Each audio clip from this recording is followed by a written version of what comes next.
함께 나눌 말씀 창세기 36장 27절 한 절 말씀입니다. 함께 합독하겠습니다. 에셀의 자녀는 비란과 사한과 아간이요. 오늘 계속 육족족보인 세일의 자손 7번째 시간입니다. 오늘은 아간에 대해서 오늘 한 사람만 대해서 좀 살펴보겠습니다. 그래서 오늘 아간 이름을 통해서 하나님께서 우리에게 주신 영적 교훈을 살펴보겠습니다. 아간은 히브리 언어로 아칸인데요. 비틀다, 얽히게 하다, 뒤틀리게 하다라는 의미가 있어요. 여러분 중에 만약에 이 아간의 후손이 있다면 그 사람은 말씀을 들을 때마다 그 말씀을 비틀고 얽히게 만들고 뒤틀리게 하는 사람으로서 영적으로 아간의 자손들이라고 말할 수 있겠죠. 아간은 말씀을 비트는 자입니다. 그러니까 은혜에서 멀어지게 하는 자예요. 말씀을 들어도 은혜를 제대로 못 받게 해요. 복음을 비틀어서 은혜를 막는 자를 의미하죠. 그래서 아간은 말씀을 순수하게 받아들이지 않는 자예요. 그러니까 은혜로 말미암은 복음을 전하면 율법으로 그 말씀을 비틀어 버리죠. 신비주의로 비틀어 버리고 행위주의로 비틀어서 하나님 말씀을 절대로 받아들이지 않는 사람이에요. 하나님의 메시지를 긍정적으로 받지 않는 사람이 이 아간이라는 사람의 이름의 의미예요.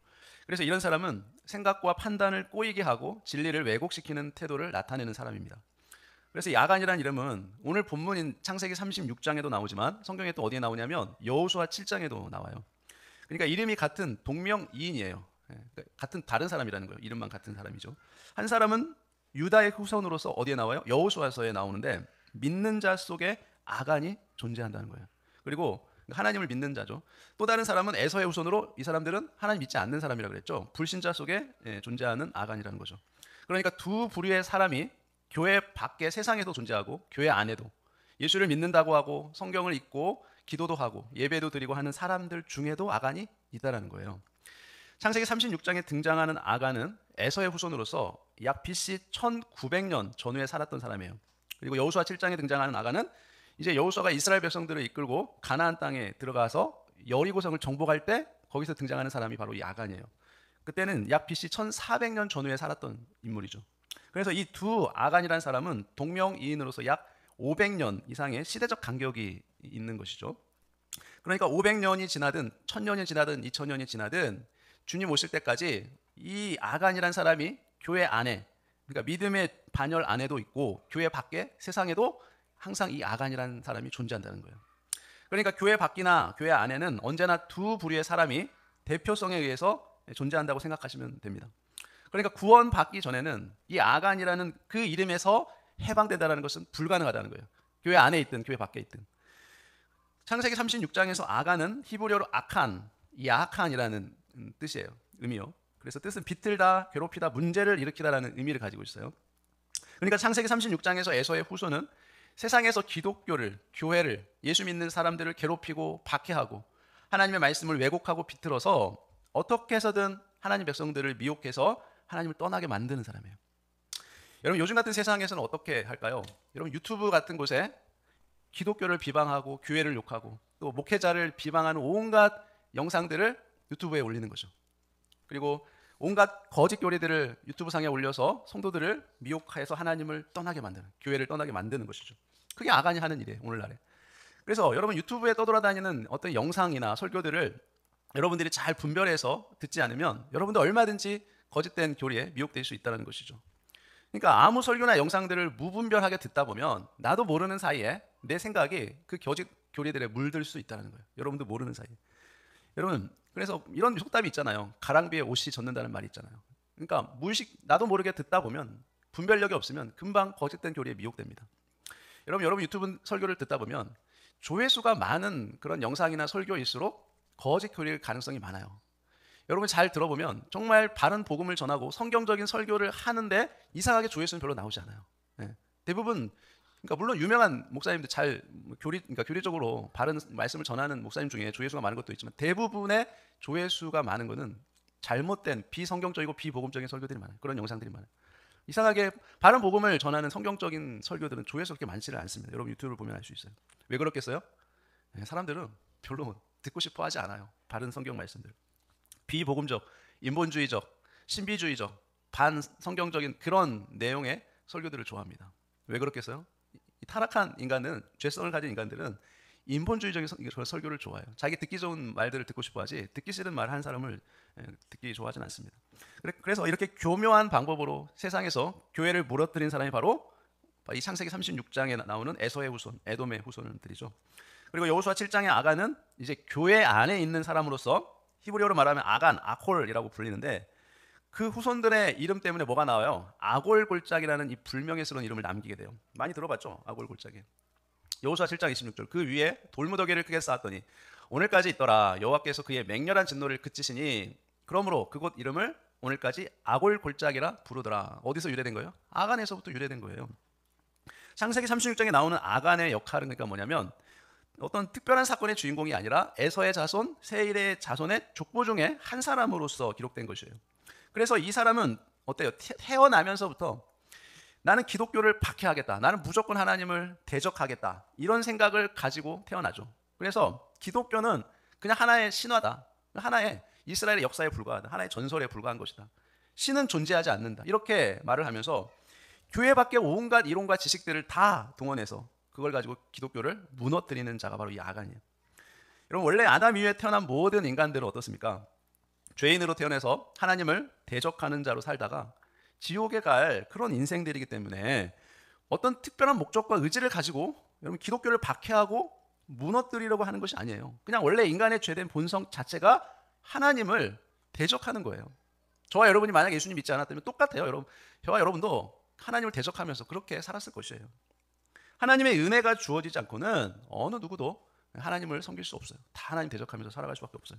그런데 여호수아 7장에 나오는 이 아간의 사건을 보면 하나님께 바쳐야 할 그 여리고 성의 모든 전리품을 어떻게 합니까? 몰래 자기가 은밀히 훔쳐서 숨기죠. 자기 장막 안에. 그 사람이 바로 아간이에요. 그 결과로 이스라엘 전체가 여리고성 전투에서는 승리했는데 여리고 성보다 훨씬 작은 아이성 전투에서는 패배를 하게 되죠. 한 사람의 불순종으로 인해서 이스라엘 나라 전체가 하나님 앞에 징계를 당하는 사건이 일어나요. 구속사적 의미를 살펴보면 이 창세기 36장의 아간은 하나님의 언약 밖에 속한 이방인의 족보죠. 그냥 하나님이 싫고 교회가 싫고 예수 믿는 사람들이 싫고 복음이 싫은 거예요. 이런 사람들은 모든 이방의 다른 우상들은 자기가 좋아서 섬기면서 하나님은 싫은 겁니다. 하나님만 싫은 거예요. 아무 이유 없어요. 그냥 하나님이 싫은 거예요. 불신자들에게는.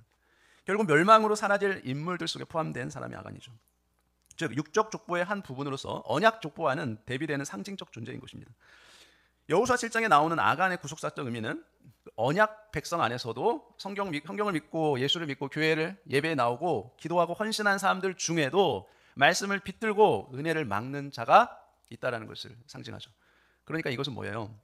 인류의 대표였던 아담이 금지된 선악과를 따먹음으로써 인류에게 죄와 사망을 가져온 사건과도 연결되는 거예요. 그리스도 안에서 드러나는 숨겨진 죄를 하나님께서는 철저하게 다루신다는 것을 상징하죠. 그래서 창세기 36장의 에서의 자손은 언약 밖의 사람이에요. 불택자들, 땅에 속한 사람, 지옥에 갈 사람들 중에 이런 사람이 있는 것이고 여호수아 7장의 아간은 뭐예요? 유다의 자손으로서 언약 안에 있는 자들을 말해요. 여러분 나중에 유다의 자손을 통해 누가 오시죠? 메시아 되시는 구원자 예수님이 오시게 되죠. 그러니까 무슨 말입니까? 하나님을 잘 믿는 사람들 중에 신앙생활 잘 하는 사람들 중에 성경을 많이 알고 있는 사람들 중에 복음을 비틀고 복음을 박해하는 사람들이 섞여 있다는 거예요. 이 아간처럼. 교회 강단에서 복음을 선포했는데 그 복음을 듣고 나서 어떻게 해요? 사람들과 만나서 교제할 때는 복음이 아닌 율법주의, 신비주의 또는 무율법주의 이런 것들로 복음을 비틀어서 사람들로 하여금 은혜를 받지 못하도록 막아버리는 자들이죠.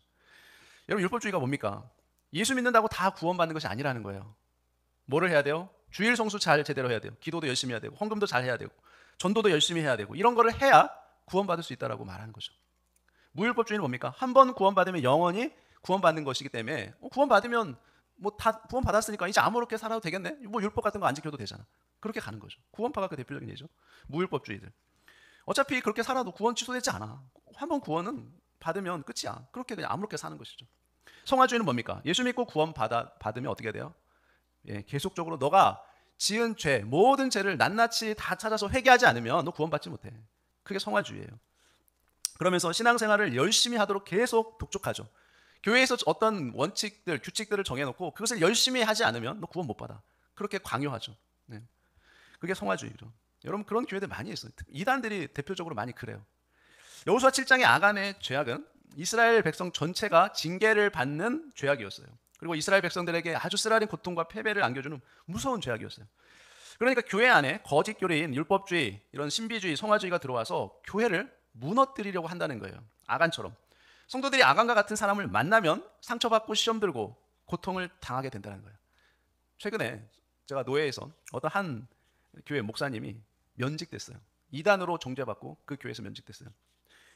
왜 면직됐냐? 많은 이유들이 있겠지만 반성경적인 신비주의에 빠져버렸어요. 그 목회자는.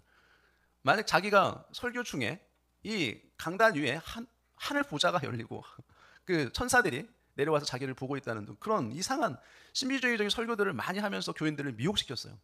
그래서 많이 노예에서 주의를 주었지만 결코 이 노예 지도를 받지 않았어요. 그러면서 교단을 탈퇴하고 그 자기를 따르는 교인들을 데리고 지금도 계속 자기는 이단이 아니라고 주장하고 있어요. 여러분, 한 교회 목회자가 그렇게 이단 신비주의에 빠져버리면 그런 그 목회자를 따르는 교인들도 똑같이 같이 망하는 거예요. 이단에 빠지면 어떻게 돼요? 하나님 앞에 저주를 받게 되죠. 이 아간의 죄악은 뭡니까? 하나님의 언약을 어긴 죄죠. 우상 숭배하는 여리고성과 그 안의 모든 재물을 다 불태우라고 한 하나님의 말씀을 어긴 죄죠. 언약을 어기고 하나님을 불신하는 죄악을 저질렀죠. 하나님께서 미워하시는 죄악을 저지른 거죠. 여러분, 하나님의 약속을 그대로 믿고 순종하면 살 수 있었을 텐데 그 약속을 믿지 못하고 불순종함으로 이 아간은 심판을 받은 것이죠. 오늘 우리에게 주시는 언약은 뭘까요? 바로 그것은 복음이에요. 하나님이 우리에게 주신 약속, 복음. 예수님을 믿는 자들은 구원을 받는다는 복음. 하나님은 율법주의든 성화주의든 신비주의든 그러한 것들은 다 용서하시는데 언제까지 용서합니까? 복음을 깨닫기까지는 하나님이 다 용서해 주세요. 그런데 복음을 깨닫고 나서도 율법주의, 성화주의, 신비주의 이런 신사도 운동 그러한 것들이 잘못됐다는 것을 알고 나서도 행위로 구원받을 수 없다는 것을 알고 나서도 어떤 상황이나 환경으로 인해 자기가 시험에 들어서 거짓 교리에 빠져서 복음을 배척하게 되면 그때는 어떻게 돼요? 반드시 망하게 되어 있어요. 저주를 받게 됩니다. 영적으로 지옥에 갈 뿐 아니라 이 땅의 삶에서도 저주를 받게 되어 있어요. 여러분, 그 예가 뭐가 있을까요? 구원을 믿음으로 받는다고 하면서 행위로 구원을 이루어 간다고 말하는 성화주의가 바로 그 대표적인 예예요. 기도 생활도 열심히 하고 경건의 훈련도 열심히 하기 때문에 여러분 성화주의를 하는 교회들은 성도들은 정말 거룩해 보이고 경건하게 보일 수도 있어요. 겉으로 보이는 모습은. 그러나 결국은 그 성화주의는 성경적인 바른 복음이 아니에요. 위험한 거예요. 그러나 사람들은 이 인간의 죄성 속에 자기가 노력해서 자기 힘으로 구원을 이루려고 하는 그 죄된 본성이 있기 때문에 성화주의 율법주의로 가르치면 사람들은 열심을 내서 자기가 구원을 이루려 하기 때문에 그 교회는 부흥하게 되어 있습니다. 율법에서 자유를 얻었는데 다시 율법으로 돌아가는 것과 똑같은 것이에요. 내가 예수를 믿고 난 후에 하는 모든 신앙생활의 열심은 무엇입니까? 믿음의 결과로서 은혜로 구원받은 것이 너무나 감사해서 하는 것이에요.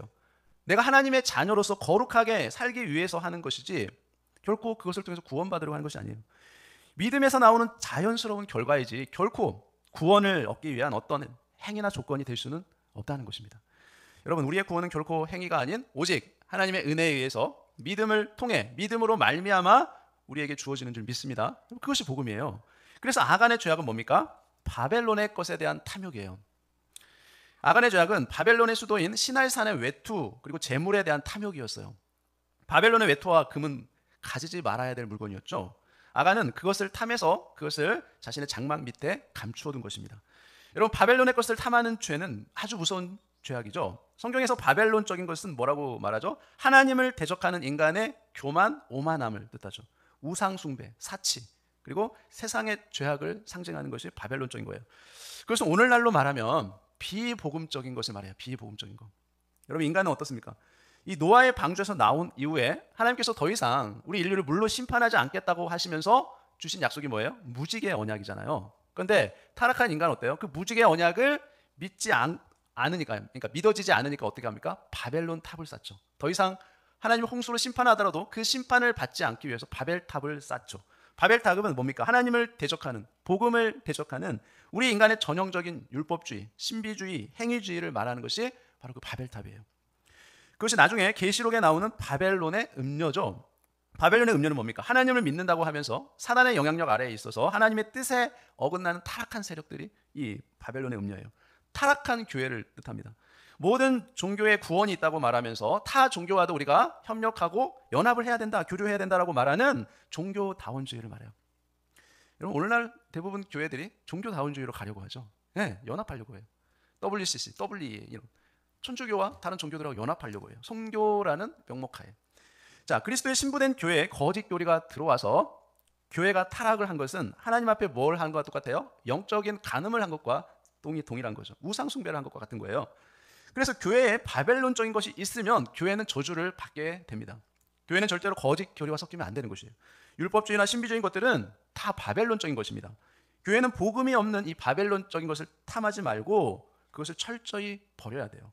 여러분, 아간은 단지 물건을 훔친 자가 아니라 하나님의 명령인 말씀과 공동체 질서를 비틀어 혼란케 한 자를 말해요.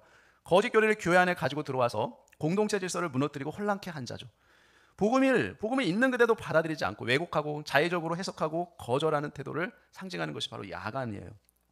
복음의 말씀을 통하여 은혜를 전해도 항상 그 말씀을 비틀어 생각하는 자, 모든 일에 생각을 비틀어서 하는 자들, 복음의 순전함을 거부하고 그 복음을 꼬아서 듣는 자들, 설교나 말씀 들을 때 그 말씀 앞에 감사하고 순종하기보다 자기 생각, 자기 기준으로 삐딱하게 받아들이는 자들. 어떤 자들이에요? 예수님 시대의 바리새인들처럼 말씀을 있는 그대로 믿고 받아들이지 않죠. 항상 끊임없이 의심하고 예수님의 말씀을 왜곡하며 자기 기준으로 판단하고 정죄하는 자들을 말하죠. 잠언 말씀에 보면 11장 21절에 마음이 굽은 자는 여호와께 미움을 받아도, 마음이 굽어 있는 자들은 하나님께 미움을 받는다는 거예요. 행위가 온전한 자는 그의 기뻐하심을 받느니라. 이 아간 한 사람의 그 왜곡된 탐욕과 판단이 이스라엘 전체에 패배를 가져다 주죠. 교회 안에 들어온 거짓 교리 하나가 그러니까 교회 전체를 무너뜨리는 거예요. 그래서 거짓 교리는 작은 것 하나라도, 아주 사소한 것이라도 절대로 용납해서는 안 되는 것입니다. 말씀의 왜곡, 진리의 왜곡, 그것은 개인의 문제를 넘어서 공동체에 큰 손해를 끼친다는 거예요. 여호수아서 22장 20절에 이 세라의 아들 아간이 온전히 바친 물건에 대하여 범죄함으로 이스라엘 온 회중의 진노가 임하지 아니하였느냐, 그의 죄악으로 멸망한 자가 그 한 사람만이 아니었느니라 라고 말해요. 아간으로부터 영향받으니까 모든 사람은 다 같이 망했다는 거예요. 그러니까 공동체 전체가 망한 거예요. 그 아간 한 사람 때문에. 한 명의 목회자, 교회 안에 한 명의 성도가 거짓 교리에 빠져버리면, 그것을 받아들이면 교회 공동체 전체는 무너진다는 거예요. 아간은 말씀을 자기 입장에 맞게 해석하는 신앙을 말해요. 회개하라는 말씀을 들으면 그 말씀은 나에게 하는 말씀이 아니야, 그렇게 비틀어 해석해버리죠. 복음의 은혜는 싸구려 면죄부처럼 받아들이면서 우리를 위해서 엄청난 대가를 치르신 그 예수님의 대속의 은혜를 아주 값싼 은혜로 왜곡해버리는 것이죠. 그래서 바울은 디모데에게 아간과 같은 자들이 어떤 자들인지 우리에게 가르쳐줘요. 어떤 자입니까? 때가 이르리니 사람이 바른 교훈을 받지 아니하며 귀가 가려워서 자기의 사욕을 따를 스승을 많이 두고 또 그 귀를 진리에서 돌이켜 허탄한 이야기를 따르느니라라고 말해요. 여러분, 아간은 자신의 삶의 사건도 뒤틀리게 해석하는 사람을 말해요. 문제가 생기면 말씀을 붙들기보다는 어떻게 합니까? 비판하고 회피하고 엉뚱한 해석으로 왜곡하는 삶을 사는 사람. 여러분, 복음은 비틀린 마음과 생각, 상처와 왜곡을 하나님 앞에 바로 잡아주는 역할을 하는 것이 바로 복음이에요. 그래서 복음은 꼬이고 뒤틀리고 잘못된 생각을 하나님 앞에 바로 잡아주는 역할을 합니다. 이것이 바로 복음의 능력인 것이에요. 아간처럼 말씀을 비틀고 왜곡하면 하나님 앞에 심판을 받지만 겸손히 말씀 앞에 엎드리면 치유와 회복의 은혜가 우리에게 임하는 줄 믿습니다. 영적인 치유, 마음의 치유, 우리 육신의 치유, 우리 모든 환경의 치유, 모든 복이 회복될 줄 믿습니다. 히브리서 말씀 4장 12절, 하나님의 말씀은 살아있고 활력이 있어 좌우에 날선 어떤 검보다도 예리하여 혼과 영과 및 관절과 골수를 찔러 쪼개기까지 하며 또 마음의 생각과 뜻을 판단하나니. 여러분, 이것이 하나님의 말씀이 가지는 능력이에요. 복음의 능력인 것입니다. 우리 함께 읽을까요? 같이 읽겠습니다. 주님, 저는 아간처럼 말씀을 있는 그대로 받지 않고 제 방식대로 해석하고 때로는 거절하며 살아온 자였습니다.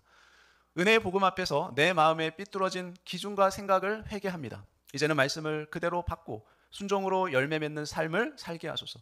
비틀린 마음이 아닌 정직한 심령으로 주님 앞에 서게 하소서. 예수님의 이름으로 기도합니다. 아멘. 기도하겠습니다. 하나님 아버지, 오늘도 주님의 은혜에 감사합니다. 생명의 말씀이 선포되어질 때 그것을 비틀고 꼬아서 자기 나름대로 해석하고 그 복음에 반박하는 삐뚤어진 생각을 말씀 앞에, 주님의 주권 앞에 복종하고 하나님의 말씀을 순수하게 그대로 받아들여서 은혜로 말미암아 구원받고 말씀이 선포될 때마다 그 말씀이 나를 향한 말씀으로 믿고 확신함으로 말씀의 참된 기쁨과 평안과 안식을 누리며 살게 하여 주옵소서. 오늘날 교회 안에 율법주의, 행위주의, 신비주의와 같은 악한 영의 역사로 말미암아 교회의 공동체가 무너지고 하나님 나라가 무너지는 역사들이 너무 많이 일어나고 있습니다. 바벨론에서 가지고 들어온 거짓 교리를 단 하나도 용납하지 않도록 저희들을 복음으로 인도하여 주시고 저희가 복음으로 무장하여 복음 안에 바른 믿음으로 살아갈 수 있도록 도와주옵소서.